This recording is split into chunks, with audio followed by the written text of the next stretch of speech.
Hi అండి. నేనైతే ఇత్తడి షాప్‌కి వెళ్ళానని వీడియో పెట్టాను కదా!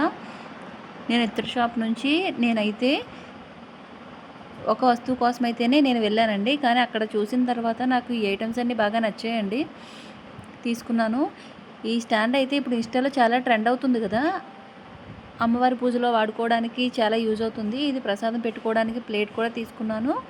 తర్వాత ఈ శంకుచక్ర నామాలతో ఉన్నటువంటి ప్రసాదం బౌల్ కూడా నాకు బాగా నచ్చిందండి. దానివల్ల నేను ఇది కూడా తీసుకున్నాను.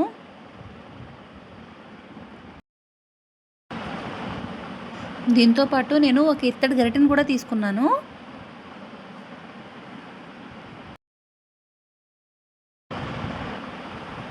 ఇక ఈ గంగాళం అయితే చాలా చాలా బాగుందండి. శంకుచక్ర నామాలు వచ్చి స్వామివారికి ప్రసాదం పెట్టుకోవడానికి, ఇంకా పానకం సమర్పించడానికి.